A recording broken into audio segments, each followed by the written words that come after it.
First question. இந்திய அரசியலமைப்பில் சமயச் சார்பற்ற வார்த்தையின் அர்த்தம் என்ன? ஓகேங்களா.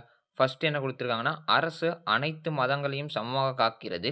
2வது எந்த அரசும் எந்த மதத்தையும் தனியாக உயர்த்தக்கூடாது. 3வது சமயச் சார்பற்ற என்ற சொல் அரசியலமைப்பின் அடிப்படை ஆகும். 4வது அரசு எல்லா மதங்களையும் புறக்கணிக்கிறது. ஓகேங்களா. இப்ப 4 ஸ்டேட்மெண்ட் குடுத்துட்டாங்க. இந்த 4த்துல எது கரெக்ட்டா வரும், எது தப்பா வரும்ன்றத ஆன்ஸர் பண்ணிடுங்க.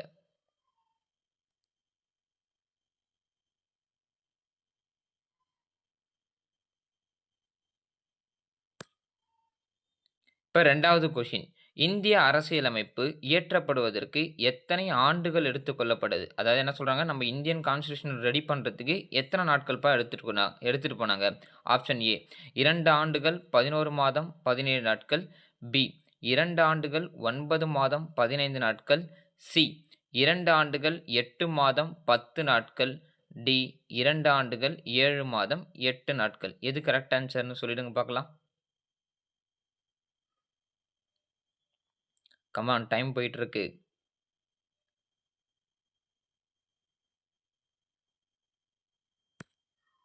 3 கொஸ்டின். பின்வரும் எந்தச் சட்டத்தில் கல்கத்தாவில் உச்சநீதிமன்றத்தை நிறுவுவதற்கான ஏற்பாடு செய்யப்பட்டது? அதாவது ஃபர்ஸ்ட் இந்தியால உச்சநீதிமன்றம் கல்கட்டால தான் ஏற்படுத்துனாங்க. அது எந்த சட்டத்தின்படி வந்ததுன்னு கேட்குறாங்க. ஒழுங்குமுறை சட்டம் 1773ஆ? இல்ல பிட் இந்திய சட்டம் 1784ஆ? இல்ல பட்டய சட்டம் 1813ஆ? இல்ல பட்டய சட்டம் 1833ஆ?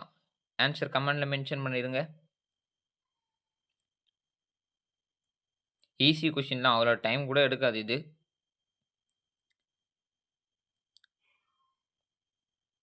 ஓகே, அடுத்த கொஸ்டினுக்கு போயிடுவோம். Question number 4.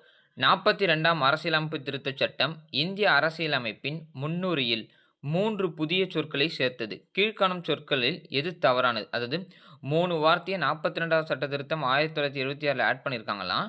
அந்த 3 வார்த்தை இல்லாம 4வதா என்ன வார்த்தை குடுத்துருக்காங்க? அந்த தப்பா இருக்கிற வார்த்தை என்னன்னு சொல்லிட்டு கேட்குறாங்க. இதுவுமே நமக்கு ஈஸியான கொஸ்டின் தான், பாத்துங்க. ஏ சோஷியலிஸ்ட்டா? இல்ல பி செக்குலரா? இல்ல சி டெமோக்ராட்டிக்கா? இல்ல 4த் ஒன் இன்டெகிரிட்டியா?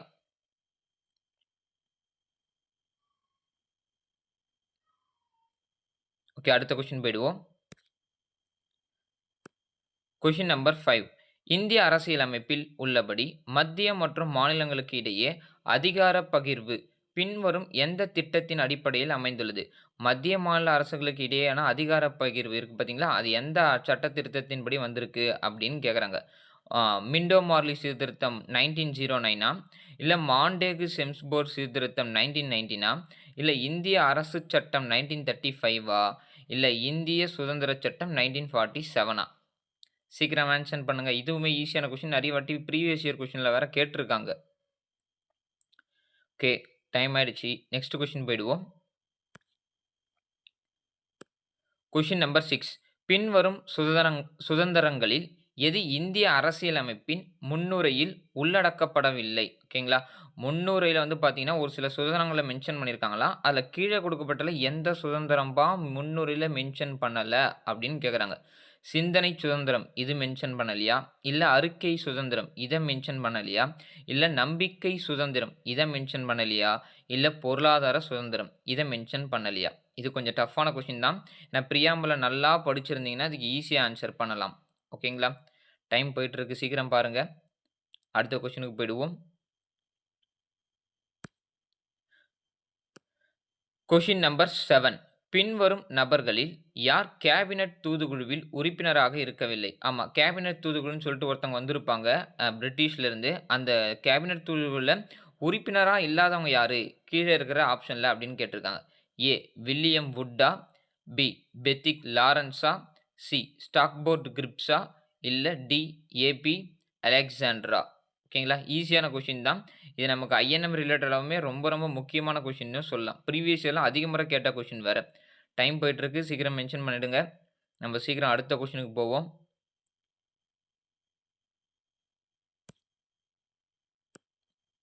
Question number 8. இந்திய அரசியலமைப்பு சபை நிறுவப்பட்டது எப்பொழுது? அதாவது இந்திய அரசியலமைப்பு சபை இருக்கு பார்த்தீங்களா? அத எப்ப நிறுவுனாங்க? நிர்ணய சபை எப்ப நிறுவுனாங்க? அப்படின்ற மாரி கேட்கறாங்க. ஆப்ஷன் ஏ ஜூன் 10, 1946 இல்ல டிசம்பர் 9, 1946 இல்ல நவம்பர் 26, 1946 இல்ல டிசம்பர் 26, 1949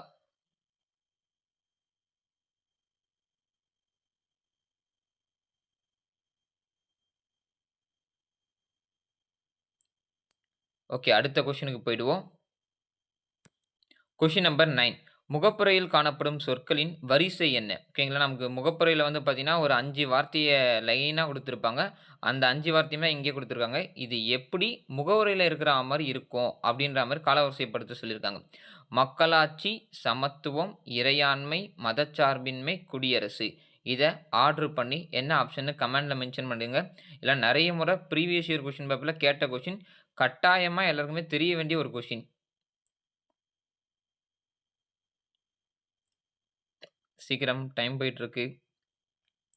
ஓகே. அடுத்த கொஸ்டினுக்கு போயிடுவோம். கொஸ்டின் நம்பர் 10 கூற்று காரணம் கேட்குறாங்க. கூற்று அரசியலமைப்பு சட்டத்தின் முகப்புரை தான் முன்னுரை என்று அழைக்கப்படுகிறது. ஓகே.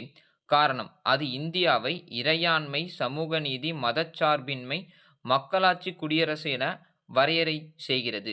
ஓகேங்களா. இந்த காரணம் அந்த கூற்ற கரெக்ட்டா விளக்குதா? இல்ல காரணம் தப்பு, கூற்று தப்பா? அந்த மாதிரி இந்த 4 ஆப்ஷன்ல எது வரும்ன்றத மென்ஷன் பண்ணிடுங்க. ரொம்ப ரொம்ப முக்கியமான கொஸ்டின். கட்டாயமா தெரிஞ்சிருக்க வேண்டிய ஒரு கொஸ்டின். சீக்கிரம், சீக்கிரம். ஓகே. அடுத்த கொஸ்டினுக்கு போயிடுவோம். கொஸ்டின் நம்பர் 11 முகப்புரை பற்றி பொறுத்துக. ஓகேங்களா. பிரியாம்பிள பத்தி கேட்குறாங்க. அரசியல் ஜாதகம். முகவுரைய அரசியல் ஜாதகம்னு சொன்னவர் யாரு? ஓகேங்களா. அடுத்து அரசியலமைப்பின் சாவின்னு சொன்னவர் யாரு? அடுத்து அரசியலமைப்பின் ஆன்மா என்று சொன்னவர் யாரு? அடுத்து வக்கீல் வக்கீல்களின் ஓகேங்களா. வக்கீலர்களின் போட்டிருக்காங்க. இங்க வக்கீல்களின் சொர்க்கம் அப்படின்னு சொன்னது யாரு? ஓகேங்களா. எந்த ஆப்ஷன் வரும்னு சொல்லிட்டு மென்ஷன் பண்ணிருங்க. இதுலருந்து இண்டிவிஜுவலா 1 கூட நமக்கு தனியா குரூப் 4ல கேட்கலாம். ரொம்ப இம்பார்ட்டன்டான கொஸ்டின். சீக்கிரம். ஓகே. அடுத்த கொஸ்டினுக்கு போயிடுவோம். கொஸ்டின் நம்பர் 12 இந்தியாவிற்கு அரசியலமைப்பை வழங்குவதற்கான தீர்மானம் அரசியலமைப்பு சபையால் எப்பொழுது ஏற்கப்பட்டது? ஓகேங்களா.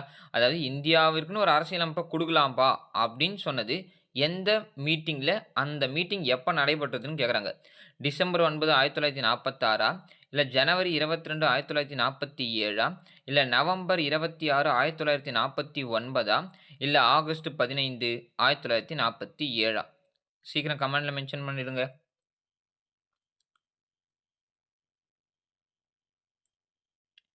ஓகே. டைம் ஆகுது. அடுத்த கொஸ்டினுக்கு போயிடுவோம். கொஸ்டின் நம்பர் 13 அரசியலமைப்பின் வரைவு குழுவின் முன் ஓகேங்களா. அதாவது அரசியலமைப்பின் வரைவு குழுவின் முன் முன்னுரை யார் முன்வைத்தார்? அதாவது அரசியலமைப்பு வரைவு குழுல இதான்பா முன்னுரைன்னு அப்படின்னு யாரு கேட்டாங்க? யார் முன்வைத்தாங்கன்னு கேட்குறாங்க. ஜவஹர்லால் நேருவா? பி.ஆர். அம்பேத்கரா? இல்ல பி.என். ராவா? இல்ல மகாத்மா காந்தியா? ஈஸியான கொஸ்டினுங்க. ஸ்கூல் புக்லயுமே மென்ஷன் பண்ணியிருப்பாங்க. சீக்கிரமா ஆன்ஸர் பண்ணுங்க. கமான், கமான் டைம் போயிட்டு இருக்கு. ஈஸி கொஸ்டின் தான். அவ்வளோலாம் டைம் எடுத்துக்க வேண்டிய அவசியமே கிடையாது. ஓகே. அடுத்த கொஸ்டினுக்கு போயிடுவோம். கொஸ்டின் நம்பர் 14 பின்வரும் எந்த சட்டத்தின் கீழ் தேசிய அளவில் இரட்டை ஆட்சி அறிமுகப்படுத்தப்பட்டது? பாத்துங்க இந்தியா ஃபுல்லாவுமே இரட்டை ஆட்சி எந்த சட்டத்தின்படி அறிமுகப்படுத்தப்பட்டது? அப்படின்ற மாரி கேட்குறாங்க. ஓகேங்களா. அது மிண்டோ மார்லி சட்டம் 1909 இல்ல இந்திய அரசு சட்டம் 1919 இல்ல இந்திய அரசு சட்டம் 1935 இல்ல இந்திய சுதந்திர சட்டம் 1947 ஓகேங்களா. இதெல்லாம் என்னுடைய கிளாஸ் ஸ்டூடண்ட்ஸ்க்கு வந்து பார்த்தீங்கன்னா, நெறைய வாட்டி சொல்லியிருக்கேன். இதெல்லாம் டிஃபரண்ட் வச்சு ஈஸியா கேட்பாங்க. நல்லா படிச்சீங்க அப்படின்ற மாரி. ஓகே. எத்தன பேர் ஆன்ஸர் பண்றீங்கன்னு பார்ப்போம். சீக்கிரம் டைம் போயிட்டு இருக்கு. அடுத்த கொஸ்டின் பார்ப்போம். ஓகே. டைம் அப். அடுத்தது போயிடுவோம். Question number question number 15 doctor B.R.. அம்பேத்கரின் கீழ் அரசியல் நிர்ணய சபையின் வரைவு குழுவில் மொத்தம் எத்தனை உறுப்பினர்கள் இருந்தனர்? ஓகேங்களா. ஈஸியான கொஸ்டின் தான். அம்பேத்கருக்கு கீழ மொத்தம் எத்தனை உறுப்பினர்ப்பா இருந்தாங்க? 7 பேரா? இல்ல 6 பேரா? இல்ல 5 பேர் தான் இருந்தாங்களா? இல்ல 4 பேர் தான் இருந்தாங்களா? ஓகேங்களா? ஈசியான கொஸ்டின். அதுல இருக்க மெம்பர்ஸ கூட கேட்கல. மொத்தம் எத்தன பேர்ப்பா தான் கேட்கறாங்க. சீக்கிரமா ஆன்ஸர் பண்ணுங்க. Come on, come on, come on. Time போயிட்டு இருக்கு.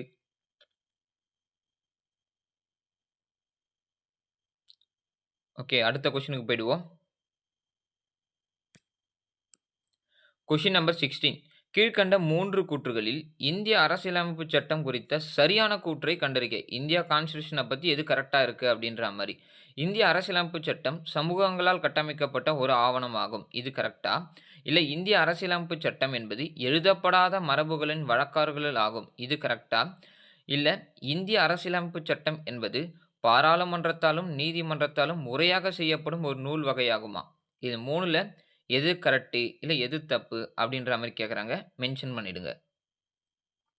டைம் போயிட்டு இருக்கு. ஓகே. அடுத்த கொஸ்டினுக்கு போயிடுவோம். Question number 17. என்ன கேட்கறாங்க? இந்திய அரசியலமைப்பின் முதல் வரைவு யாரால் தயாரிக்கப்பட்டது? அதாவது இந்திய அரசியலமைப்ப ஃபர்ஸ்ட் யாருப்பா ரெடி பண்ணாங்க? முதல் வரைவ அப்படின்ற மாரி கேட்கறாங்க. ஆப்ஷன்ல பாருங்க. நம்ப அம்பேத்கர் சார் ரெடி பண்ணாங்களா? இல்ல பி.ஆர். ராவ்ன்னு ஒரு பெர்சன் இருக்காரு. அவரு ரெடி பண்ணாருங்களா? இல்ல கே. சந்தானம்னு இன்னொரு பெர்சன் இருக்காரு. அவரு ரெடி பண்ணாரா? இல்ல கே.எம். முன்ஷின்னு இன்னொரு பெர்சன் இருக்காரு. அவரு ரெடி பண்ணாரா? இந்த 4 பேர்ல யார் இந்திய அரசியலமைப்பின் முதல் வரைவு தயாரிக்கப்பட்டது? அப்படின்ற மாரி கேட்டிருக்காங்க. இதெல்லாம் ப்ரீவியஸ் இயர் கொஸ்டின். ஸ்கூல் புக்லாம் இருக்காதுங்க இந்த டேட்டா. சொல்லுங்க, சொல்லுங்க. சீக்கிரமா சொல்லுங்க. இன்னும் 8 கொஸ்டின் இருக்கு. டைம் வேற போயிட்டு இருக்கு. அடுத்த கொஸ்டினுக்கு போயிடுவோம்.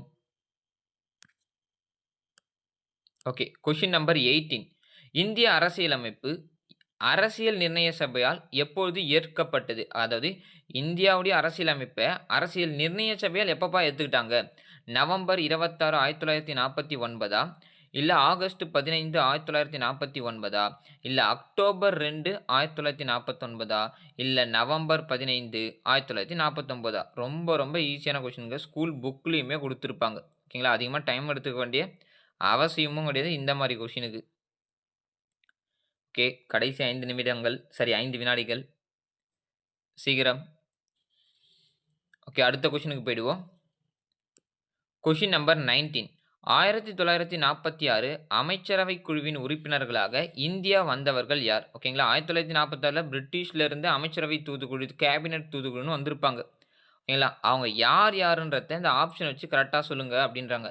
லாரன்ஸு, கிரிப்ஸு, அலெக்சாண்ட்ரா, இல்ல லாரன்ஸு, சைமனு, கிரிப்ஸா, இல்ல லாரன்ஸு, சைமன், அலெக்சாண்ட்ரா, இல்ல கிரிப்ஸு, சைமன், அலெக்சாண்ட்ரா. சீக்கிரமா சொல்லுங்க. Easy question. நெறைய முறை எக்ஸாம்ல கேட்டிருக்காங்க. ஓகே. அடுத்த கொஸ்டினுக்கு போயிடுவோம். Question number 20. 1947 மார்ச்சில் மவுண்ட் பேர்டன் யார் என்பவருக்கு பதிலாக இந்திய வைஸ்ராயாக நியமிக்கப்பட்டார்? ஓகேங்களா? 1947 மார்ச்ல மவுண்ட் பேர்டன் யாரோ ஒருத்தருக்கு பதில் தான் இந்தியால வைஸ்ராயா நியமிக்கப்பட்டிருக்காரு. அந்த பெர்சன் யாருப்பா? அப்படின்னு கேட்கறாங்க. ஓகேங்களா? இது ரொம்ப ரொம்ப முக்கியமான கொஸ்டின்ங்க. இது ஐஎன்எம் ரிலேட்டடாவும் கேட்கலாம். பாலிட்டி ரிலேட்டடாவுமே கேட்கலாம். ஓகேங்களா? ஏன்னா இந்திய அரசியலமைப்பு உருவாவனதற்கு இவங்கலாம் ரொம்ப ரொம்ப முக்கியமான பெர்சன். அது ரிலேட்டடா தான் இந்த கொஸ்டின் அமைஞ்சிருக்கு. இர்வின் பிரபுவா? இல்ல அட்லியா? வேவலா? கிரிப்ஸா? ஓகே. அடுத்த கொஸ்டின் போயிடுவோம். Question number 21. கேபினட் தூதுக்குழு திட்டத்தின்படி அரசியல் நிர்ணய சபையில் தீர்மானிப்பதற்காக ஒவ்வொரு மாகாணத்திலும் ஒதுக்கப்பட்ட உறுப்பினர்களின் பிரதிநிதி எந்த மக்கள் தொகை விகிதத்தில் ஒருவராக இருந்தார்? ஓகேங்களா? அதாவது கேபினட் தூதுக்குழுல வந்து பார்த்தீங்கன்னா, நமக்கு ஒரு சில உறுப்பினர்கள தேர்ந்தெடுத்திருப்பாங்களா? அவங்கள எந்த மக்கள் தொகை அடிப்படையிலப்பா தேர்ந்தெடுத்தாங்க? 8,00,000க்கு ஒருத்தர்ன்னு தேர்ந்தெடுத்தாங்களா? இல்ல 10,00,000க்கு ஒருத்தர்ன்னு தேர்ந்தெடுத்தாங்களா? இல்ல 12,00,000க்கு ஒருத்தர்ன்னு தேர்ந்தெடுத்தாங்களா? இல்ல 15,00,000க்கு ஒருத்தர்ன்னு தேர்ந்தெடுத்தாங்களா? சீக்கிரமா சொல்லுங்க. ஓகே. அடுத்த கொஸ்டினுக்கு போயிடுவோம். Question number 22.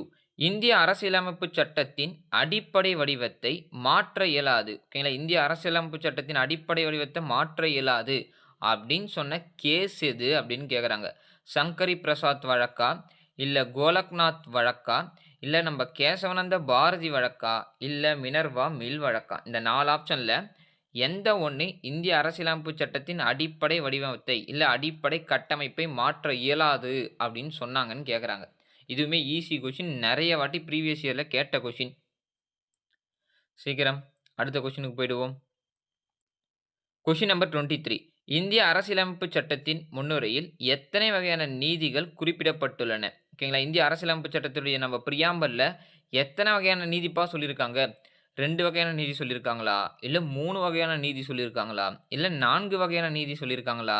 இல்ல 5 வகையான நீதி சொல்லியிருக்காங்களா? சீக்கிரமா சொல்லுங்க. இதுவுமே ஈஸியான கொஸ்டின். நல்லா படிச்சிருந்தீங்கன்னா போட்டுருக்கலாம். இல்லன்னா நம்ம ஏதோ ஒண்ணு ஆப்ஷன வச்சு தட்டி விட மாரி தான் இருக்கும். சீக்கிரம் பாத்துங்க. 10 செகண்ட் இருக்கு.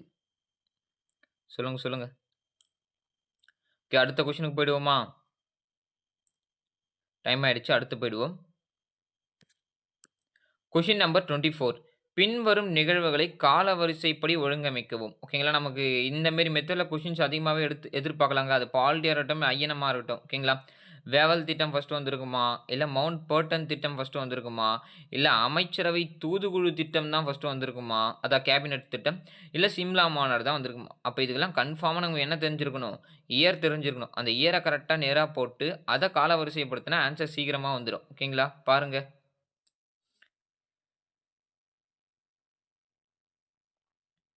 பாருங்க, பாருங்க, பாருங்க. டைம் ஆவுது. அடுத்த கொஸ்டினுக்கு போயிடுவோம். ஓகே. கடைசி கொஸ்டின். Question number 25. அரசியலமைப்பு நிர்ணய சபையின் பணிகளைப் பற்றி பின்வரும் நிகழ்வுகளை படி ஒழுங்குபடுத்துக. ஓகேங்களா. நம்மளுடைய அரசியலமைப்பு நிர்ணய சபை வளர்ந்தது பார்த்தீங்களா, அதுக்கு இடையில என்னென்னலாம் நடந்ததோ, அத கொஞ்சம் காலவரிசைப்படுத்துங்க. இந்தியா காமன்வெல்த் அமைப்பின் உறுப்பினராக அங்கீகரிக்கப்பட்டது. அடுத்து, தேசிய கொடியை ஏற்றுக்கொண்டது. அடுத்து, தேசிய கீதத்தை ஏற்றுக்கொண்டது. அடுத்து, தற்காலிக இந்திய பாராளுமன்றமாக தொடர்ந்தது. இது ப்ரீவியஸ் இயர் கொஸ்டின்ங்க. கட்டாயமா தெரிஞ்சுக்க வேண்டியது. கொஞ்சம் டஃப்பான கொஸ்டின்னே சொல்லலாம். ஓகே, பாருங்க. இன்னும் 5 செகண்ட் தான் இருக்கு. அடுத்து நம்ம இதுக்கான எக்ஸ்ப்ளனேஷன ஸ்டார்ட் பண்ணிடுவோம். ஓகேங்களா. ஓகே. இந்த 25 கொஸ்டினுமே உங்களுக்கு ரொம்ப ரொம்ப யூஸ்ஃபுல்லா இருந்திருக்கும்னு நெனைக்கிறேன். ஓகேங்களா. இதுக்கான ஆன்ஸர் கீ பார்த்துருவோம். ஆன்ஸர் கீ நான் சொன்னதுமே எக்ஸ்ட்ரா டீட்டெயில்ஸுமே சொல்லுவேங்க. அதெல்லாம் நோட் பண்ணி வச்சுங்க. கட்டாயமா குரூப் 4ல நம்மளுடைய இலக்கே 15க்கு 15 எடுக்கணும்னு தான். ஓகேங்களா. எக்ஸ்ட்ரார்டினரியாலாம் கொஸ்டின் கேட்க போறதில்ல. நம்மளுக்கு எஸ்எஸ்எல்சி ஸ்டாண்டர்ட்ல தான் கேட்க போறாங்க. ஓகேங்களா. அதுக்கு நம்ம ஃபுல் ப்ரிப்பேர்டா இருக்கணும். ஓகே. இப்ப இந்த ஆன்ஸர் கீ சொல்லி முடிச்சோனே, கமெண்ட்ல நீங்க எவ்வளோ கொஸ்டின் கரெக்ட்டா போட்டீங்க அப்படின்றத மென்ஷன் பண்ணிடுங்க. இந்த வீடியோ உங்களுக்கு ரொம்ப ரொம்ப யூஸ்ஃபுல்லா இருந்திருந்தாலும் மென்ஷன் பண்ணிடுங்க. ஓகேங்களா. சப்போஸ் நீங்க போடுற ஒவ்வொரு மெசேஜ் பார்த்துட்டு தான் அடுத்தடுத்த வீடியோ சீக்கிரமா போடுறதும், இல்ல எப்படி எடுத்துட்டு போடுறதும்ன்றது உங்க கையில தான் இருக்கு. ஓகே, ஃபர்ஸ்ட் கொஸ்டினுக்கு நம்ம ஆன்ஸர் பார்த்துருவோம். இந்திய அரசியலமைப்பில் சமயச்சார்பற்ற என்ற வார்த்தையின் அர்த்தம் என்ன? ஓகேங்களா. அரசு அனைத்து மதங்களையும் சமமாக காக்கிறது. ஆமா, இது கரெக்ட்டு. அடுத்து, எந்த அரசும் எந்த மதத்தையும் தனியாக உயர்த்தக்கூடாது. ஆமா, எந்த அரசும் எந்த மதத்தையும் தனியாக உயர்த்தக்கூடாது தான். அடுத்து, சமயச்சார்பற்ற என்ற சொல் அரசியலமைப்பின் அடிப்படையாகும். ஆமா, சமயச்சார்பற்றனா என்ன? எந்த ஒரு மதத்தையுமே அரசு சார்ந்து இல்ல. அதுதான் சமயச்சார்பற்ற. அப்ப 3 ஸ்டேட்மெண்ட்டுமே கரெக்ட்டு. கடைசியும் பார்த்துருவோம். அரசு எல்லா மதங்களையும் புறக்கணிக்குது. அப்படிலாம் இல்லங்க. எல்லா மதங்களையும் நம்ம ஏத்துட்டு தான் இருப்போமே தவிர்த்து, எந்த மதத்தையும் நம்ம புறக்கணிக்கல. ஓகேங்களா. அப்ப எதுதான் கரெக்ட்டு? 1, 2, 3 சரியானவை. 4 மட்டும் தவறு. ஓகேங்களா. அப்ப இதுல பி ஆப்ஷன் இருக்கு பார்த்தீங்களா? அதுதான் கரெக்ட்டான ஆன்ஸர். ஓகேங்களா. ஃபர்ஸ்ட் கொஸ்டின் ரொம்ப ஈஸியான கொஸ்டின் தான். அடுத்த கொஸ்டினுக்கு போயிடுவோம். கொஸ்டின் நம்பர் 2 பாருங்க. இந்திய அரசியலமைப்பு இயற்றப்படுவதற்கு எத்தனை ஆண்டுகள் எடுத்துக் கொள்ளப்பட்டது? ஓகேங்களா. இந்திய அரசியலமைப்பு நம்ம எழுதுனாங்க பார்த்தீங்களா? அது எத்தனை வருஷம் எடுத்துக்குனாங்க எழுதுறதுக்கு அப்படின்னு பார்த்தீங்கன்னா, 2 ஆண்டுகள், 11 மாதம், 17 நாட்கள். ஆப்ஷன் ஏ தான் கரெக்ட்டான ஆன்ஸர். ஒரு சில புக்ல நமக்கு 18 நாட்களுமே குடுத்திருப்பாங்க. ஓகேங்களா. அப்ப ஆப்ஷன்ல 17 இருந்தாலும் கரெக்ட் தான். இல்ல 18 குடுத்திருந்தாலும் கரெக்ட் தான். 2மே இருக்குமா சார்ன்னு கேட்டீங்கன்னா, மேக்ஸிமம் 99% இருக்காது. சப்போஸ் இருந்துருச்சுன்னா, நீங்க 18 போடுங்க. ஓகேங்களா. அடுத்த கொஸ்டினுக்கு போயிடுவோம். Question number 3. பின்வரும் எந்த சட்டத்திருத்தத்தில் கல்கத்தாவில் உச்சநீதிமன்றத்தை நிறுவுவதற்கான ஒரு ஏற்பாடு செய்யப்பட்டது? அதாவது ஃபர்ஸ்ட் கல்கத்தால தான் உங்களுக்கு உச்சநீதிமன்றம் வந்திருக்கும். 1774ஆம் ஆண்டு. ஓகேங்களா. அது எந்த சட்டத்தின்படி எடுத்துன்னு வந்திருப்பாங்கன்னா, ஒழுங்குமுறை சட்டம் 1773 படி. மொத்த நீதிபதிகளின் எண்ணிக்கை 1+3. இந்த 1 மட்டும் கேட்பாங்க. யாருப்பா அப்படின்ட்டு. ஓகேங்களா. யார்னா நமக்கு எலிஜா இம்பேன்னு சொல்லிட்டு ஒருத்தவங்க இருப்பாங்க. அவங்க தான் இந்தியாவுல ஃபர்ஸ்ட் உச்சநீதிமன்றம்னு ஒண்ணு ஏற்படுத்தப்பட சொல்ல, ஃபர்ஸ்ட் தலைமை நீதிபதியா இருந்திருப்பாங்க. ரொம்ப ரொம்ப முக்கியமான கன்டென்ட். ஓகே அடுத்த கொஸ்டினுக்கு போயிடுவோம். Question number 4. 42வது அரசியலமைப்பு திருத்தச் சட்டம் இந்திய அரசியலமைப்பின் முன்னுரையில் 3 புதிய பகுதி சொற்களை சேர்த்தது. கரெக்ட் தான். கீழ்க்காணும் சொற்களில் எது தவறு? 3 சொற்கள் சேர்ந்தாங்கல்ல, அது என்னன்னு தெரிஞ்சுக்கணும். அதுல 4வது எது தப்பா இருக்கு அப்படின்ற மாரி கேட்கறாங்க. ஓகேங்களா? ஓகே ஃபர்ஸ்ட் ஒன் சோசியலிஸ்ட் கன்ஃபார்மா இடம் பெற்றது. 2வது செக்யுலர் அதாவது மதச்சார்பற்றம் இதுவுமே இருந்தது. 3வது டெமோக்ராட்டிக் இதெல்லாம் இருக்காதுங்க. ஓகேங்களா? இது இருக்காது. இது நம்ம அரசியலமைப்பு உருவாக்க சொன்னதுலேருந்தே அது இருக்கும். இன்டெகிரிட்டி ஓகேங்களா? ஒருமைப்பாடு இது இருந்திருக்கும். அப்ப எது இல்லாம இருந்ததுன்னு கேட்டீங்கன்னா, ஆப்ஷன் சி. ரொம்ப ரொம்ப ஈஸியான கொஸ்டின். 42வது சட்ட திருத்தம் எந்த ஆண்டு? 1976 இது ஒரு குட்டி அரசியலமைப்புன்னே சொல்லியிருப்பாங்க. ஓகேங்களா? ரொம்ப ரொம்ப முக்கியமானது. அடுத்த கொஸ்டினுக்கு போயிடுவோம். Question number 5. இந்திய அரசியலமைப்பில் உள்ளபடி மத்திய மற்றும் மாநிலங்களுக்கு இடையே அதிகார பகிர்வு பின்வரும் எந்த திட்டத்தின் அடிப்படையில் அமைந்துள்ளது? ஓகேங்களா? மத்திய மாநில உறவுகள் இருக்கு பார்த்தீங்களா? அது எந்த இதுவின் அடிப்படையில வந்து இது பண்ணியிருக்காங்க அப்படின்ற மாரி கேட்குறாங்க. ஓகேங்களா? அதாவது 3 துறையா பிரிச்சிருப்பாங்க. என்னன்னா மத்திய பட்டியல், மாநில பட்டியல், பொது பட்டியல். ஓகேங்களா? இந்த 3 தான். இப்போதைக்கு இது 100 இருக்கும். இது 62 இருக்கும். சாரி இது 61 இருக்கும். இது 52 இருக்கும். இத தான் கேட்டிருப்பாங்க. அப்ப இது எதுலருந்து பிரிச்சிருப்பாங்கன்னு கேட்டா, ஆப்ஷன் சி. இந்திய அரசு சட்டம் 1935ல இருந்து வந்திருக்கும். ஓகேங்களா? ரொம்ப ரொம்ப முக்கியமான கொஸ்டினுங்க. பார்த்து வச்சுங்க. அடுத்த கொஸ்டினுக்கு போயிடுவோம். Question number 6. பின்வரும் சுதந்திரங்களில் எது இந்திய அரசியலமைப்பின் முன்னுரைவில் உள்ளடக்கப்படவில்லை? ஓகேங்களா? பின்வரும் சுதந்திரங்கள்ல எது முன்னுரையில வந்து பார்த்தீங்கன்னா, உள்ளடக்கப்படவில்லை அப்படின்ற மாரி கேட்டிருக்காங்க. இதுக்கு நீங்க என்ன பண்ணியிருக்கணும்னா, நம்மளுடைய அரசியலமைப்பு முன்னுரை இருக்கு பார்த்தீங்களா, அத நீங்க எக்ஸ்ட்ரார்டினரியா படிச்சிருக்கணும். அப்படி படிச்சிருந்தா மட்டும் தான் இந்த கொஸ்டினுக்கு நம்மளால ஆன்சர் பண்ணவே முடியும். ஓகேங்களா? ஏன்னா முன்னுரையே தெரியாம நம்ம அரசியலமைப்பு படிக்கிறதுன்னு பார்த்தீங்கன்னா, ரொம்ப பெரிய தப்புன்னே சொல்லாங்க. ஓகேங்களா? அப்படி முன்னுரையில எந்தெந்த சுதந்திரத்த பத்தி சொல்லியிருப்பாங்கன்னு கேட்டீங்கன்னா, எண்ணுவதற்கும், எடுத்துச் சொல்லுவதற்கும், நம்பிக்கை வைப்பதற்கும், உண்மையை சொல்லுவதற்கும், வழிபாடு செய்வதற்கும், மொத்தம் இந்த 5 விதமானதுக்கு மட்டும் தான் என்ன பண்ணியிருப்பாங்க, சுதந்திரம் வழங்கியிருப்பாங்க. அப்ப சிந்தனை இது வரும். ஓகேங்களா? அப்ப வெளிப்பாடு அதான் எண்ணுவதற்குன்னு சொன்னோம் பார்த்தீங்களா? அப்ப இது. அறிக்கையும் வரும். நம்பிக்கை கட்டாயமா நம்பிக்கை வைத்திடவும் வரும். அடுத்து பொருளாதார சுதந்திரம்னு ஒண்ணு இருக்கு பார்த்தீங்களா? அது மட்டும் வராதுங்க. ஓகேங்களா? அப்ப ஆப்ஷன் டி தான் நமக்கு கரெக்ட்டான ஆன்சர். முன்னுரையில இருக்கக்கூடிய அ சுதந்திரம் என்னென்னன்னு கேட்டாங்கன்னா, எண்ணுவதற்கும், எடுத்துச் சொல்லுவதற்கும், நம்பிக்கை வைத்திருவதற்கும், உண்மையை சொல்லுவதற்கும், வழிபாடு செய்திடத்திற்கும். ஓகேங்களா? இந்த 5 தான். இந்த 5 ரிலேட்டடா இருக்க வார்த்தைகள் எதுன்னு பார்த்தீங்கன்னா, ஃபர்ஸ்ட்ல இருக்க 3 ஆப்ஷன் தான். அப்ப 4த் ஆப்ஷன் ஐ மீன் டி ஆப்ஷன் வருமான்னு கேட்டா, வராதுங்க. நோட் பண்ணிங்க. அடுத்த கொஸ்டின் போயிடுவோம். Question number 7. பின்வரும் நபர்களில் யார் கேபினட் தூதுக்குழுவில் உறுப்பினராக இல்லை? கேபினட் தூதுக்குழு வந்திருப்பாங்க பார்த்தீங்களா? அதாவது அமைச்சரவை தூதுக்குழு 1946ல வந்திருப்பாங்க மார்ச் மாசம். அதுல யார் உறுப்பினரா இல்லன்னு கேட்குறாங்க. யார்னா நமக்கு ஆப்ஷன் ஏல இருக்கக்கூடிய வில்லியம். இவரு தான் ஐ மீன் வில்லியம் வுட் தான் இருக்க மாட்டார். பெத்திக்ஸ் லாரன்ஸ் இருப்பாரு, கிரிப்ஸ் இருப்பாரு. அடுத்து வந்து பார்த்தீங்கன்னா, அலெக்சாண்டர் இருப்பார். ஓகேங்களா? உங்களுக்கு என்ன தெரியணும்னா, இந்த அமைச்சரவை தூதுக்குழு வந்தாங்க பார்த்தீங்களா, இதனுடைய தலைவர் யார்? கேபினட் தூதுக்குழுவின் தலைவர் யாருன்னு கேட்டாங்கன்னா, ஆப்ஷன் பில இருக்கக்கூடிய லாரன்ஸ் தான் அதனுடைய தலைவரா இருப்பார். ரொம்ப ரொம்ப முக்கியமான கொஸ்டினுங்க. ஓகே அடுத்த கொஸ்டின் போயிடுவோம். Question number 8.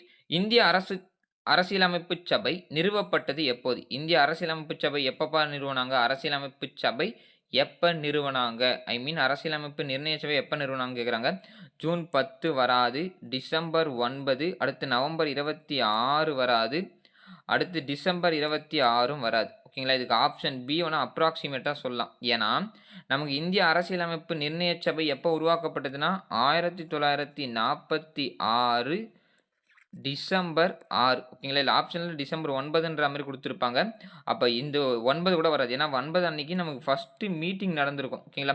ஆனா உருவாக்கப்பட்டது எப்பன்னு கேட்டீங்கன்னா, 1946 டிசம்பர் 6 தாங்க வரும். ஓகேங்களா? இந்த கொஸ்டின் கொஞ்சம் மிஸ்டேக்கா இருக்கு.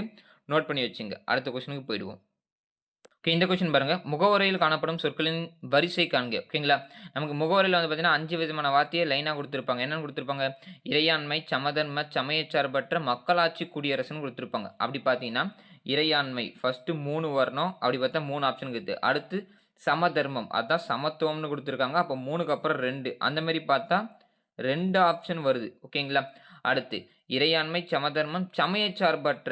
அப்ப 3, 2, 4. 3, 2, 4னா அப்ப ஆப்ஷன் ஏ தான் கரெக்ட்டான ஆன்ஸர். ஓகேங்களா? ரொம்ப ரொம்ப ஈஸியான கொஸ்டின். நெறைய வாட்டி டிஎன்பிஎஸ்சில கேட்ட கொஸ்டின். ரொம்ப ரொம்ப முக்கியங்க. பார்த்து வச்சுங்க. அதுவே இந்தியாவுடைய அந்த முகவுரை ஃபர்ஸ்ட் ஸ்டார்ட்டிங்ல உருவாக்கப்பட சொல்ல என்னென்ன வார்த்தைகள் இருந்திருக்குன்னு கேட்டீங்கன்னா, இறையாண்மை இருந்திருக்கும், மக்களாட்சி இருந்திருக்கும், குடியரசுன்னு இருந்திருக்கும். அதுக்கப்புறம் 42வது சட்ட திருத்தம் 1976ன் படி தான் சமத்துவம் என்னது?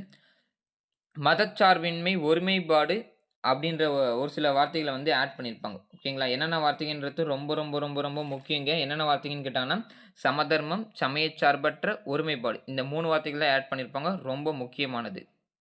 Question number 10. கூற்று காரணம் கேட்டிருக்காங்க. அரசியலமைப்பு சட்டத்தின் முகப்புரை தான் முன்னுரை என்று அழைக்கப்படுகிறது. கரெக்ட் தான். முகவுரையே முன்னுரைன்னு தான் சொல்லுவாங்க. அடுத்து காரணம். அது இந்தியாவை இறையாண்மை, சமூக நீதி, மதச்சார்பின்மை, மக்களாட்சி குடியரசு என வழங்குகிறது. கரெக்ட் தான்.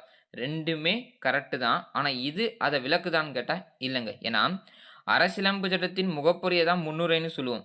ஆனா இறையாண்மை இந்தியாவை இறையாண்மை, சமூக நீதி, மதச்சார்பின்மை, மக்களாட்சி குடியரசு அப்படின்னு இருக்கிறதுனால தான் முன்னுரைய அப்படி சொல்றோமான்னு கேட்டா கிடையாது. அப்ப ஆப்ஷன் டி தான் நமக்கு கரெக்ட்டான ஆன்ஸர். ஓகேங்களா? மென்ஷன் பண்ணீங்க. ரொம்ப ரொம்ப முக்கியம். அடுத்து ஓகே இந்த கொஸ்டின் பார்ப்போம். முகவுரை பற்றி பொறுத்துக. ஓகேங்களா? முகவரிய பத்தி யார் யார் என்னென்ன சொல்லியிருக்காங்கன்னு. ஓகேங்களா? இல்ல இது நம்பர் போட்டு வச்சுப்போம். 1, 2, 3, 4 ஓகே. அரசியல் ஜாதகம். ஜாதகத்த நம்ம ஃபேஸ வச்சு சொல்லிடலாம். அப்ப மூஞ்ச வச்சு சொல்லிடுவோம் ஞாபகம் வச்சுப்போம். அப்ப மூஞ்சி 1க்கு 4 அப்படி பார்த்தா ஆப்ஷன் சி கரெக்ட்டான ஆன்ஸர். 1 தெரிஞ்சிருந்தாலே போட்டுருக்கலாம். இது ப்ரீவியஸ் இயர் கொஸ்டின். அது அப்படியே நான் கட் அண்ட் பேஸ்ட் தான் வச்சிருப்பேன். இதுல 5வது ஆப்ஷனா ஒண்ணு குடுத்திருப்பாங்க. என்னன்னா, பார்க்கர்ன்னு ஒரு பெர்சன். ஓகேங்களா? அவர நான் எடுத்துட்டு இருக்கேன். Question mistake. இருந்தாலும் 1 தெரிஞ்சிருந்தாவே ஆன்ஸர் பண்ணியிருக்கலாம். ஓகே 2வது சாவி தான் அந்த 2க்கு 5 ஓகேங்களா? 3வது ஆன்மா. ஆன்மானா நமக்கு ஸ்கூல் நம்ப படிச்சது என்னன்னா, இதயத்துல்லான்னு படிச்சிருப்போம். ஆனா ஆப்ஷன்ல என்னன்னு குடுத்திருப்பான், தாகூர்தாஸ் பார்கவா அப்படின்ற மாரி குடுத்திருப்பான். இவன் அணிகலன் தான் சொல்லியிருப்பாங்க. ஓகேங்களா? தாகூர்தாஸ் பார்கவா என்ன சொல்லியிருப்பார்ன்னா, முகவுரை தான் நமக்கு அணிகலன் மாதிரி அப்படின்ற மாரி சொல்லியிருப்பாரு. பட் நமக்கு ஆன்மா அப்படின்னு வந்தா இதயத்துல்லா தான் வருவாரு. இது டிஎன்பிஎஸ்சி உடைய ப்ரீவியஸ் இயர் கொஸ்டின் தப்பு பண்ண கொஸ்டின். அத எடுத்து அப்படியே வச்சுட்டு இருக்கேன். நீங்க நோட் பண்ணி வச்சுங்க. ஓகேங்களா? அடுத்து வக்கீல்களின் சொர்க்கம்னா சர் ஐவர் ஜென்னிங். இது கரெக்ட்டா தான் இருக்கு. ஓகேங்களா? அப்ப ஆப்ஷன் சி தான் இது கரெக்ட்டான ஆன்ஸர். ஒரே ஒரு ஆப்ஷன் தெரிஞ்சிருந்தா கூட இதுக்கு கரெக்ட்டா போட்டுருக்கலாம். ஓகேங்களா? அடுத்த கொஸ்டின் போயிடுவோம். இந்தியாவிற்கு அரசியலமைப்பை வழங்குவதற்கான தீர்மானம் அரசியலமைப்பு சபையால் எப்பொழுது ஏற்றுக்கொள்ளப்பட்டது? ஓகேங்களா? இந்தியாவிற்கு அரசியலமைப்பை குடுக்கலாம்பா அப்படின்ற ஒரு தீர்மானத்த எப்ப எடுத்துக்கிட்டாங்க? அப்படின்னு கேட்டீங்கன்னா, நமக்கு ஜனவரி 22, 1947. இது என்ன தீர்மானம்னு கேட்டீங்கன்னா, நேருவுடைய குறிக்கோள் தீர்மானம் அக்செப்ட் பண்ணாங்க பார்த்தீங்களா? அதே நாள்ல தான் நம்மளுடைய அரசியலமைப்பு வழங்குவதற்கான தீர்மானமும் நிறைவேற்றப்பட்டிருக்கும் ஜவஹர்லால் நேருவால. இது ரொம்ப ரொம்ப முக்கியங்க. பார்த்து வச்சுங்க. டிசம்பர் 9 என்னது? நமக்கு அரசியலமைப்பு நிர்ணய சபையுடைய முதல் கூட்டம். நவம்பர் 26 என்னது? நமக்கு இந்திய அரசியலமைப்பு ஏற்றுக்கொள்ளப்பட்ட தினம். ஓகேங்களா? ஆகஸ்ட் 15 என்னது? இந்தியா சுதந்திரம் அடைந்த நாள். ஆனா இந்த கொஸ்டினுக்கான ஆன்ஸர் நமக்கு பாம்பே. ரொம்ப ரொம்ப முக்கியமான கொஸ்டின் நோட் பண்ணீங்க. Okay question number 13. அரசியலமைப்பின் வரைவு குழுவின் முன்னுரை யார் முன்வைத்தார்? ஓகேங்களா? அரசியலமைப்பு வரைவு குழுல முன்னுரைன்னு ஒண்ணு இருக்கணும்பா. அது இப்படிதான்பா இருக்கணும்னு சொல்லிட்டு யார் சொன்னாங்கன்னு கேட்டா, இது எல்லாருக்குமே ஈஸியா தெரிஞ்ச ஒண்ணு தான். நம்ப ஜவஹர்லால் நேரு. ஓகேங்களா? இவரு தான் 1946 டிசம்பர் 13 ஓகேங்களா? அன்னைக்கு குறிக்கோள் தீர்மானத்த எடுத்துட்டு வந்திருப்பாரு. டிசம்பர் 13ஆம் தேதி வருங்க. குறிக்கோள் தீர்மானத்த அரசியலமைப்பு நிர்ணய சபையில முன்வைத்திருப்பாரு. இது 1947 ஜனவரி 22 குறிக்கோள் தீர்மானத்த நிர்ணய சபை அக்செப்ட் பண்ணியிருக்கும். ஓகேங்களா? இது ரொம்ப ரொம்ப முக்கியமானது இதுவு. நோட் பண்ணி வச்சுங்க. அடுத்த கொஸ்டின் போயிடுவோம். Question number 14. பின்வரும் எந்த சட்ட திருத்தத்தின் கீழ் தேசிய அளவில் இரட்டை ஆட்சி அறிமுகப்படுத்தப்பட்டது? தேசிய அளவில்னா மத்தியில கேட்குறாங்க. மத்தியில் இரட்டை ஆட்சி அறிமுகம் எப்போது? மாகாணங்கள்ல இரட்டை ஆட்சின்னு வந்தா நமக்கு 19, 19ன்னு வரும். ஓகேங்களா? ஆனா கொஸ்டின் என்னது? மத்தியில் இரட்டை ஆட்சி. அப்ப மத்தியில் இரட்டை ஆட்சினா யார் வருவாங்க? இந்திய அரசு சட்டம் 1935 தான் வரும். ரொம்ப ரொம்ப ரொம்ப ரொம்ப முக்கியம். ஓகேங்களா? மத்தியில இரட்டை ஆட்சினா 1935, மாகாணத்தில இரட்டை ஆட்சினா 1919. ரொம்ப ரொம்ப முக்கியங்க. நோட் பண்ணி வச்சுங்க. அடுத்த கொஸ்டினுக்கு போயிடுவோம். Question number 15. Doctor B.R.. அம்பேத்கரின் கீழ் அரசியல் நிர்ணய சபையின் வரைவு குழுவில் மொத்தம் எத்தனை உறுப்பினர்கள் இருந்தாங்க? இவங்க அரசியலமைப்பு நிர்ணய சபையில மொத்தம் எத்தனை உறுப்பினர்கள்னு கேட்டிருந்தா தான் 7 ஓகேங்களா? ஆனா அவங்க அம்பேத்கர் கீழ எத்தன பேருப்பா இருக்காங்க அப்படின்னு கேட்குறாங்க. அப்ப இதுக்கான ஆன்ஸர் என்ன? 6 வரும். அப்போ ஆப்ஷன் பாம்பே தான் கரெக்ட் ஆன்ஸர். இந்த கொஸ்டின் பாருங்க. கீழ்க்கண்ட 3 கூற்றுகளில் இந்திய அரசியலமைப்பு சட்டம் குறித்த சரியான கூற்றை கண்டறிக. இந்திய அரசியலமைப்பு சட்டம் சமூகங்களால் கட்டமைக்கப்பட்ட ஒரு ஆவணம் ஆகும். இது கரெக்ட்டுங்க. அடுத்து இந்திய அரசியலமைப்பு சட்டம் என்பது எழுதப்படாத மரபுகளும் வழக்காறு. இது தப்பு. நமது எழுதப்பட்டதிலே மிக நீண்ட அரசியலமைப்பு தான். அடுத்து இந்திய அரசியலமைப்பு சட்டம் என்பது பாராளுமன்றத்தாலும் நீதிமன்றத்தாலும் உரையாக செய்யப்படும் ஒரு நூல் வகையாகும். பாராளுமன்றத்தாலும் நீதிமன்றத்தாலும் உரையாக செய்யப்படும் ஒரு நூல்லாம் இந்திய அரசியலமைப்பு சட்டம் கிடையாது. அப்ப ஆப்ஷன் ஏ 1 மட்டும் தான் சரியான விடை. ஓகேங்களா? அடுத்த கொஸ்டின் போயிடுவோம். Question number 17. இந்திய அரசியலமைப்பின் முதல் வரைவு யாரால் தயாரிக்கப்பட்டது? இந்திய அரசியலமைப்ப ஃபர்ஸ்ட் யாருப்பா எழுதுனா அப்படின்னு கேட்டா, நமக்கு பி.என். ராவ். ரொம்ப முக்கியமான பெர்சன். ரொம்ப முக்கியமான கொஸ்டின். ஓகேங்களா? நெறைய பேர் அம்பேத்கர்ன்னு தான் போட்டிருப்பீங்க. இல்ல. இந்திய அரசியலமைப்பினுடைய முதல் வரைவு யார் எழுதுனாங்கன்னு கேட்டாங்கன்னா, நமக்கு பி.ஆர். ராவ் தான் வருவாரு. நோட் பண்ணி வச்சுங்க. ஓகேங்களா? அடுத்த கொஸ்டின். Question number 18. இந்திய அரசியலமைப்பு அரசியல் நிர்ணய சபையால் எப்பொழுது ஏற்றுக்கொள்ளப்பட்டது? அவங்க நடைமுறைப்படுத்தப்பட்டது கேட்கல, ஏற்றுக்கொள்ளப்பட்டது தான் கேட்குறாங்க. அப்ப ஏற்றுக்கொள்ளப்பட்டது ஆப்ஷன் ஏவே வரும். ஓகேங்களா? நவம்பர் 26, 1949 ஏற்றுக்கொள்ளப்பட்டு, ஜனவரி 26, 1950ல நடைமுறைக்கு வந்திருக்கும். அப்ப ஆப்ஷன் ஏ தான் கரெக்ட்டான ஆன்ஸர். ஓகேங்களா? அடுத்த கொஸ்டினுக்கு போயிடுவோம். Question number 19. 1946 அமைச்சரவைக் குழுவின் உறுப்பினர்களாக இந்தியா வந்தவர்கள் யார்? அதாவது கேபினட் தூதுக்குழுவுடைய உறுப்பினர்களாக இந்தியாவுக்கு வந்தவங்க யாருன்னு கேட்டாங்கன்னா, பெட்டிக் லாரன்ஸா, இல்ல சர் கிரிப்ஸா, இல்ல ஏ.வி. அலெக்சாண்ட்ரா அப்படின்ற மாரி கேட்டிருக்காங்க. நமக்கு இதில யார் வருவாங்கன்னு பார்த்தீங்கன்னா, ஏ ஆப்ஷன் தான் வரும். ஓகேங்களா? லாரன்ஸ் இருப்பாரு, கிரிப்ஸ் இருப்பாரு, அலெக்சாண்டர் இருப்பாரு. மத்த யாருமே இருக்க மாட்டாங்க. இந்த அமைச்சரவை தூதுக்குழுவின் தலைவர் யாருன்னு கேட்டாங்கன்னா, நமக்கு லாரன்ஸ் தான் வருவார். ரொம்ப முக்கியமான கொஸ்டினுங்க. பார்த்து வச்சுங்க. அடுத்த கொஸ்டின். 1947 மார்ச்சில் மவுண்ட் பேட்டன் யார் என்பவருக்கு பதிலாக இந்திய வைஸ்ராயாக நியமிக்கப்பட்டார்? இது ரொம்ப முக்கியமான கொஸ்டின்ங்க. யார்னா, நமக்கு வேவல் இருக்காரு பார்த்தீங்களா? இந்த வேவல் பிரபுக்கு பதிலாக தான் மவுண்ட் பேட்டன் பிரபு வந்திருப்பார். ரொம்ப முக்கியம். ஓகேங்களா? அடுத்து கொஸ்டின் நம்பர் 21. கேபினட் தூதுக்குழு திட்டத்தின்படி அரசியல் நிர்ணய சபையில் தீர்மானிப்பதற்காக ஒவ்வொரு மாகாணத்திலும் ஒதுக்கப்பட்ட உறுப்பினர்களின் பிரதிநிதி எத்தனை மக்கள் தொகை விகிதத்தில் வருவதாக இருந்தார்? ஓகேங்களா? நமக்கு மொத்தம் 389 பேர் பண்ணியிருப்பாங்க. ஓகேங்களா? இந்த 389 பேரையும் எப்படி எடுத்திருப்பாங்கன்னா, 10 லட்சம் பேருக்கு ஒருத்தரா எடுத்திருப்பாங்க. ரொம்ப முக்கியம். மறைமுக தேர்தல் மாரி எடுத்திருப்பாங்க. ஒற்றை விகிதாச்சார முறைன்னு சொல்லியிருப்பாங்க. ஓகேங்களா? இந்த 389 பேர்ல 15 பேர் பெண் உறுப்பினர்கள். இது கட்டாயமா தெரிஞ்சுக்க வேண்டிய ஒண்ணுங்க.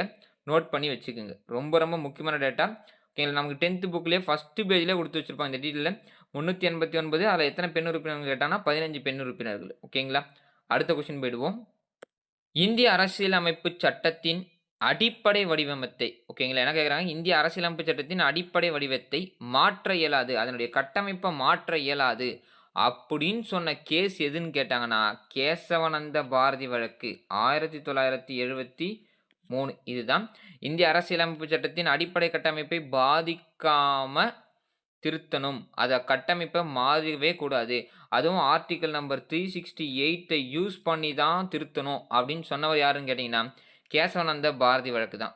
ரொம்ப முக்கியம். இந்த மினர்வா மில் வழக்கு வந்து பார்த்தீங்கன்னா, நமக்கு பாஸ்போர்ட் கேஸ்ன்னு சொல்லுவாங்க. 1980 கோலக்நாத் வழக்கு 1967 சங்கரி பிரசாத் வழக்கு 1950 வரும். ஓகேங்களா? இதெல்லாம் நோட் பண்ணி வச்சுங்க. இயர மேட்சஸ் வைஸ்ல கூட கேட்கலாம். அடுத்த கொஸ்டின். இந்திய அரசியலமைப்பு சட்டத்தின் முன்னுரையில் எத்தனை வகையான நீதிகள் குறிப்பிடப்பட்டுள்ளன? இந்திய அரசியலமைப்பு சட்டத்தில எத்தனை வகையான நீதிகள் குறிப்பிட்டிருக்காங்க அப்படின்னு பார்த்தீங்கன்னா, நமக்கு 3 வகையான நீதிகள் தான் சொல்லியிருப்பாங்க. இது ரொம்ப பேசிக்ங்க. கட்டாயமா தெரிஞ்சிருக்கணும். என்னென்ன நீதின்னா, நமக்கு அந்த சமூக, பொருளாதார, அரசியல் நீதி. ஓகேங்களா? என்னென்ன நீதின்னு கேட்டாங்கன்னா, சமூக, பொருளாதார, அரசியல் நீதி. இந்த 3 நீதிய மட்டும் தான் இந்திய அரசியலமைப்புல சொல்லியிருப்பாங்க. அதாவது இந்திய அரசியலமைப்பில முன்னுரையில சொல்லியிருப்பாங்க. ஓகேங்களா? அதாவது இது நீதின்னு போட்டு அதில சமூக, பொருளாதார, அரசியல் நீதி அப்படின்ற மாரி குடுத்திருப்பாங்க. சுதந்திரம்னு கேட்டாங்கன்னா மொத்தம் 5, நீதின்னு கேட்டாங்கன்னா 3. ரொம்ப ரொம்ப முக்கியங்க. நோட் பண்ணி வச்சுங்க. அடுத்து இந்த கொஸ்டின் பாருங்க. பின்வரும் நிகழ்வுகளை காலவரிசைப்படி ஒழுங்கமைக்கவும். ஓகேங்களா? வேவல் திட்டம், மவுண்ட் பேட்டன் திட்டம், அமைச்சரவை தூதுக்குழு திட்டம், சிம்லா மாநாடு. ரொம்ப ரொம்ப முக்கியங்க. நமக்கு வேவல் திட்டம் பார்த்தீங்கன்னா, 1945 ஜூன் 14 ரொம்ப ரொம்ப முக்கியம். மவுண்ட் பேட்டன் திட்டம், ஜூன் 3 திட்டம்னு சொல்லுவாங்க. 1946 ஜூன் மாசம் 3ஆம் தேதி. ஓகேங்களா? அடுத்து அமைச்சரவை தூதுக்குழு 1946 மார்ச் மாசம் 20ஓ 24ஓ வரும். ஓகேங்களா? அப்ப மார்ச் மாசம் ஞாபகம் வச்சுங்க. அடுத்து சிம்லா மாநாடு 1945 ஜூன் மாசம் 25ஆம் தேதி. அப்போ ரொம்ப சீக்கிரம் எது? 1 தான் வரும். அப்போ 1 வரா மாரி ஆப்ஷன் சி. ஓகேங்களா? சி தான் நமக்கு கரெக்ட்டான ஆன்சர். என்ன குடுத்துருக்காங்க? 1க்கு அப்புறம் 4 வருது. கரெக்ட். 14ஆம் தேதிக்கு அப்புறம் 25ஆம் தேதி. அடுத்து மார்ச் மாசம். அதுக்கப்புறம் என்ன மாசம் வரும்? ஜூன் மாசம். அப்போ 1, 4, 3, 2 தான் கரெக்ட். இத நோட் பண்ணி வச்சுங்க. 100% இந்த கொஸ்டின் எதிர்பார்க்கலாம். இந்த கொஸ்டின் பாருங்க. கடைசி கொஸ்டின். அரசியலமைப்பு நிர்ணய சபையின் பணிகளைப் பற்றி பின்வரும் நிகழ்வுகளை காலவரிசைப்படி ஒழுங்குபடுத்துக. இந்தியா காமன்வெல்த் அமைப்பின் உறுப்பினராக அங்கீகரிக்கப்பட்டது. 1949ல் அங்கீகரிக்கப்பட்டிருப்பாங்க. 2வது தேசிய கொடியை ஏற்றுக்கொண்டது. 1947 ஜூலை 22. ஓகேங்களா? ஜூலை 22. அடுத்து தேசிய கீதத்தை ஏற்றுக்கொண்டது. 1950 ஜனவரி 24. அடுத்து தற்காலிக இந்திய பாராளுமன்றமாக தொடர்ந்தது. 1952 வரைக்குமே தற்காலிக இந்திய பாராளுமன்றம் தான். அப்ப இத வச்சு மேட்ச் பண்ணோம்னா, ஃபர்ஸ்ட் யார் வருவா? 47. அப்ப 2. 2னா 2 ஆப்ஷன் இருக்கு. ஏ இருக்கு. அப்புறம் நமக்கு சி இருக்கு. அடுத்து 47க்கு அப்புறம் 49. அப்ப 2க்கு அப்புறம் 1. 2க்கு அப்புறம் 1 வருதுன்னா, அப்ப ஆப்ஷன் ஏ தாங்க கரெக்ட். ஓகேங்களா? இதெல்லாம் டிஎன்பிஎஸ்சி உடைய ப்ரீவியஸ் இயர் கொஸ்டின் அப்படியே எடுத்து வச்சிருப்பேன். ஓகேங்களா? ரொம்ப ரொம்ப முக்கியங்க. இத நோட் பண்ணி வச்சுங்க. 25 கொஸ்டினும் உங்களுக்கு ரொம்ப ரொம்ப யூஸ்ஃபுல்லா இருக்கும்னு நான் நம்புறேன்.